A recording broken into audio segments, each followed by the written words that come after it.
بسم اللہ الرحمن الرحیم۔ السلام علیکم ورحمۃ اللہ وبرکاتہ۔ حضرت علی سے پوچھا گیا، انسان کب برا بنتا ہے؟ فرمایا، جب وہ اپنے آپ کو دوسروں سے اچھا سمجھنے لگے۔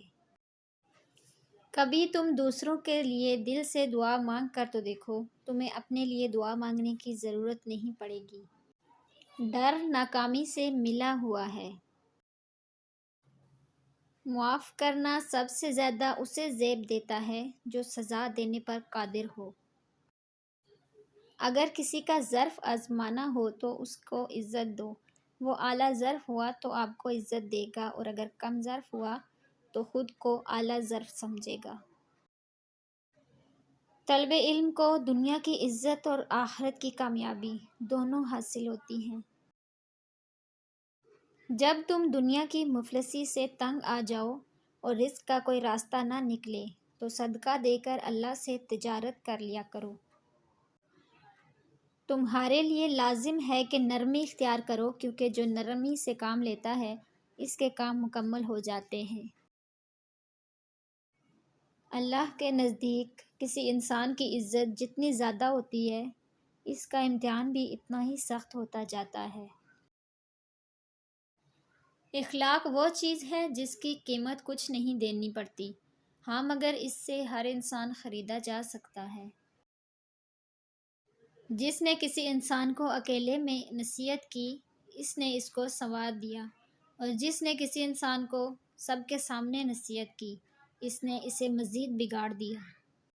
سب سے پہلی عبادت یہ ہے کہ انسان مصیبت میں صبر کر کے اللہ تعالیٰ کی طرف سے مدد کا منتظر رہے۔ محتاجی اور غربت کچھ چیزوں سے آتی ہے، جلدی جلدی نماز پڑھنے سے، کھڑے ہو کر پانی پینے سے، چراغ کو منہ سے بجھانے سے، آستین یا دامن سے منہ صاف کرنے سے، دانتوں سے ناخن کاٹنے سے، فجر کی نماز کے بعد فوراً سونے سے۔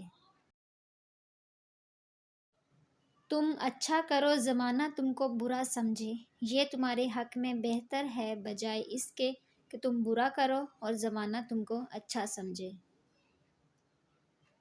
خالق سے مانگنا شجاعت سے، اگر دے دے تو رحمت، نہ دے تو حکمت۔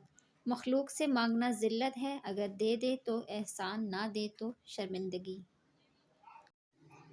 عاقل اپنے کام پر اور جاہل اپنی امیدوں پر بھروسہ کرتا ہے۔ عاقل کمال چاہتا ہے اور جاہل مال چاہتا ہے۔ بہت سی دوائیں بیماریاں پیدا کرتی ہیں اور بہت سی بیماریاں خود دوا بن جاتی ہیں۔ جو اللہ کے سوا کسی دوسرے سے نفع پہنچنے کی امید رکھتا ہے، اس کی امیدیں جھوٹی ثابت ہوتی ہیں۔ جو زیادہ ہنستا ہے اس کا دل مردہ ہو جاتا ہے، اور جو زیادہ غصہ کرتا ہے وہ جلد ہی ہلاک ہو جاتا ہے۔ کسی کے خلوص اور پیار کو اس کی بے وقوفی مت سمجھو، کسی دن تم خلوص اور پیار کو تلاش کرو گے اور لوگ تمہیں بے وقوف سمجھیں گے۔ اپنے دن کا آغاز صدقہ دینے سے شروع کرو، اس دن تمہاری کوئی دعا رد نہیں جائے گی، اور اچھی بات بتانا بھی صدقہ ہے۔ ساری دنیا کے سارے لوگ تجھے اپنے فائدے کے لیے چاہتے ہیں، صرف تیرا رب ہی ہے جو تجھے تیرے فائدے کے لیے چاہتا ہے۔ جس دن تمہیں یہ معلوم ہو جائے کہ جو کام تمہاری مرضی سے نہیں ہوتے وہ تمہارے لیے کتنے بہتر ہوتے ہیں، اور اس دن تمہاری بے سکونی ختم ہو جائے گی۔